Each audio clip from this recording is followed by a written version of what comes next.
নমস্কার, আমি মুক্তি। আমার এই রান্নায় আপনাদেরকে স্বাগত। আজকে আমি রান্না করতে চলেছি দেশি ট্যাংরা মাছ, ডিমওয়ালা দেশি ট্যাংরা মাছ। সেই মাছ দিয়ে আলু দিয়ে বেগুন দিয়ে একটা তরকারি রান্না করতে চলেছি। তার জন্য আমি দুটো ছোট সাইজের আলু পাতলা পাতলা করে সরু করে লম্বা করে কেটে নিয়েছি, একটা গোটা বেগুন পাতলা করে লম্বা করে কেটে নিয়েছি, আর 4টে কাঁচা লঙ্কা চিড়ে নিয়েছি, একটা বড় সাইজের পেঁয়াজ একটু বড় করে কেটেছি, একটা টমেটো কেটেছি, একটু আদা কুচিয়ে নিয়েছি, আর একটু ধনেপাতা কুচিয়ে নিয়েছি। এইগুলো সব কিছু দিয়ে আজকে রান্না করব আমি দেশি ট্যাংরা মাছ। সেটা একটু ছোট ছোট কিন্তু ডিমওয়ালা দেশি ট্যাংরা মাছ দিয়ে আমি এই রান্নাটাকে করব। তাহলে চলুন আমি এই রান্নাটা করে নিই। এই রান্নাটা করার আগেই আমি মাছটাকে আগে থেকেই ভেজে রেখেছি।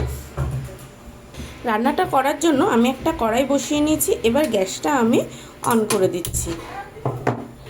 কড়াইটা গরম হয়ে গেছে। এবার আমি এতে প্রয়োজন মতন তেল দিয়ে দেব রান্নাটাকে করার জন্য।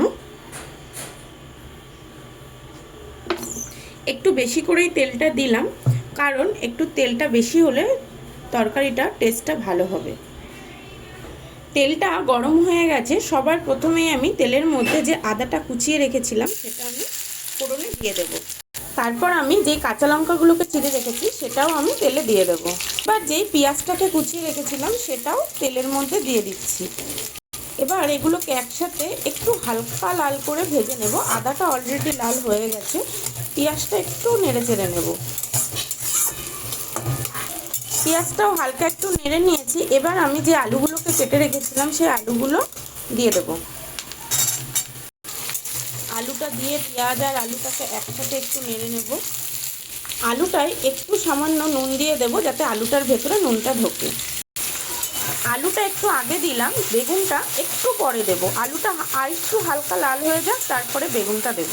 এবার আমি আলুটার মধ্যে টমেটোটা কেটে রেখেছিলাম সেই টমেটোটাও দিয়ে দেব। টমেটোটা দিয়ে আলুটাকে মিশিয়ে নিই। আলুটায় হালকা কালার ধরে গেছে। এইবার আমি বেগুনগুলো আলুটাতে দিয়ে দেব। বেগুনটাকে আলুটার সাথে ভালোভাবে একটু মিশিয়ে নিই।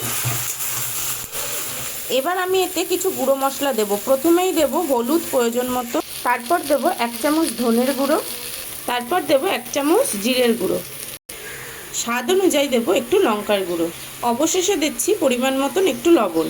যেহেতু এগুলো গুঁড়ো মশলা তাই আমি এতে সামান্য একটু জল দিয়ে দিচ্ছি।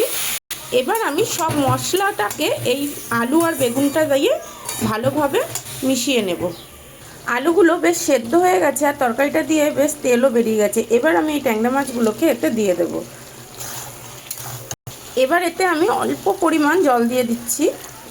জলটা আমি অল্পই দিলাম, যেহেতু আমি এটা ঝোল করব না, মাখা তরকারি করব, তাই আমি জলের পরিমাণটা অল্প দিয়েছি।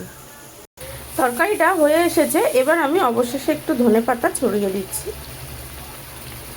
এইভাবে রান্না করলে ট্যাংরা মাছটা খুব টেস্টফুল হয়। আর আপনাদের যদি ভালো লেগে থাকে তাহলে একটা লাইক করে দেবেন আর আমাকে একটু সাপোর্ট করবেন।